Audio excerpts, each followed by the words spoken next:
Assalamualaikum warahmatullahi wabarakatuh. Perkenalkan nama saya Putri Melani Idris, BP 2010 10 52 30 16 dari jurusan Manajemen. Kali ini saya akan menjelaskan materi tentang Pancasila sebagai sistem filsafat.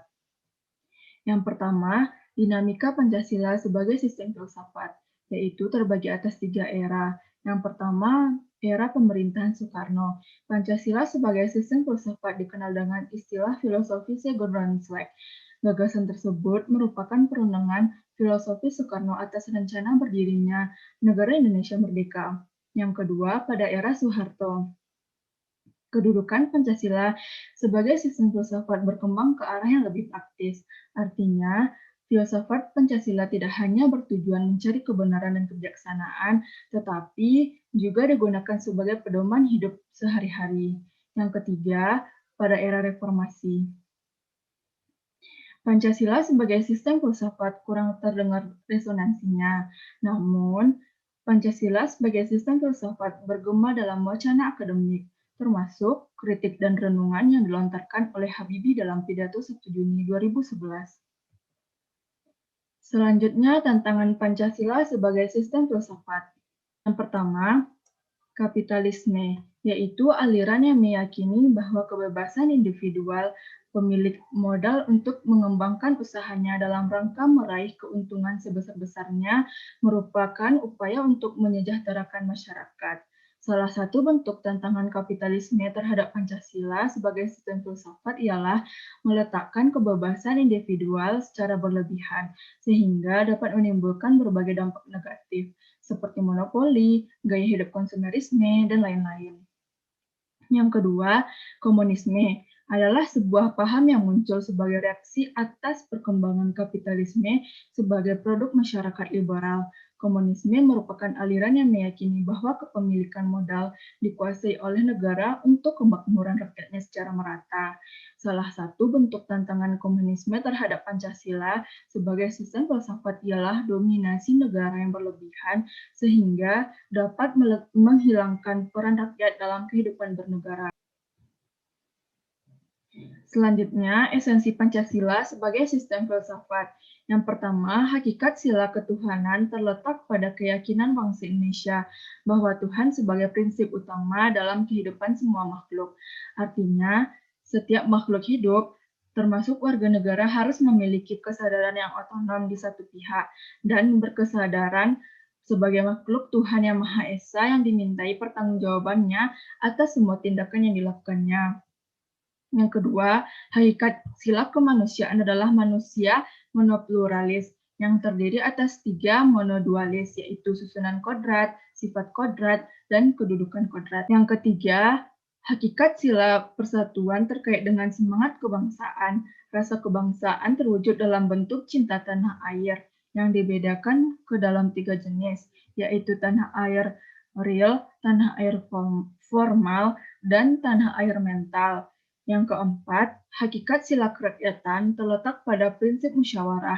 Artinya, keputusan yang diambil lebih didasarkan atas semangat musyawarah untuk mufakat, bukan membenarkan begitu saja pendapat mayoritas tanpa peduli pendapat minoritas. Yang kelima, hakikat sila keadilan terwujud dalam 3 aspek, yaitu keadilan distributif, legal, dan komutatif. Keadilan distributif adalah keadilan bersifat membagi dari negara kepada warga negara. Selanjutnya, urgensi Pancasila sebagai sistem filsafat. Pertama, meletakkan Pancasila sebagai sistem filsafat dapat memulihkan harga diri bangsa Indonesia sebagai bangsa yang merdeka dalam politik, yuridis, dan juga merdeka dalam mengemukakan ide-ide pemikirannya untuk kemajuan bangsa, baik secara material maupun spiritual. Yang kedua, Pancasila sebagai sistem filsafat membangun alam pemikiran yang berakar dari nilai-nilai kebudayaan bangsa Indonesia sendiri sehingga mampu dalam menghadapi berbagai ideologi dunia. Yang ketiga, Pancasila sebagai sistem filsafat dapat menjadikan dasar pijakan untuk menghadapi tantangan globalisasi yang dapat melunturkan semangat kebangsaan dan melemahkan sendi-sendi perekonomian yang berorientasi pada kesejahteraan rakyat yang banyak. Yang keempat, Pancasila sebagai sistem filsafat dapat menjadi way of life sekaligus way of thinking bangsa Indonesia untuk menjaga keseimbangan dan konsistensi antara tindakan dan pemikiran.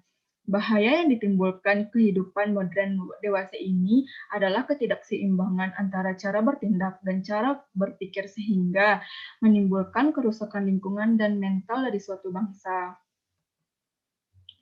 Selanjutnya, pengertian Pancasila sebagai sistem filsafat. Pancasila sebagai sistem filsafat sudah dikenal sejak para pendiri negara membicarakan masalah dasar filosofis negara. Meskipun kedua istilah tersebut mengandung muatan filosofis, tetapi Pancasila sebagai sistem filsafat mengandung pengertian lebih akademis yang memerlukan perenungan lebih mendalam. Filsafat Pancasila merupakan istilah yang mengemukakan dalam dunia akademis. Ada dua pendekatan yang berkembang dalam pengertian filsafat Pancasila, yaitu Pancasila sebagai genetivus objektivus dan Pancasila sebagai genetivus subjektivus. Kedua pendekatan tersebut saling melengkapi karena yang pertama meletakkan Pancasila sebagai aliran atau objek yang dikaji oleh aliran-aliran filsafat lainnya. Sedangkan yang kedua meletakkan Pancasila sebagai subjek yang mengkaji aliran-aliran filsafat lainnya. Terakhir, penting Pancasila sebagai sistem filsafat ialah agar dapat memberi pertanggungjawab rasional dan mendasar mengenai sila-sila dalam Pancasila sebagai prinsip-prinsip politik.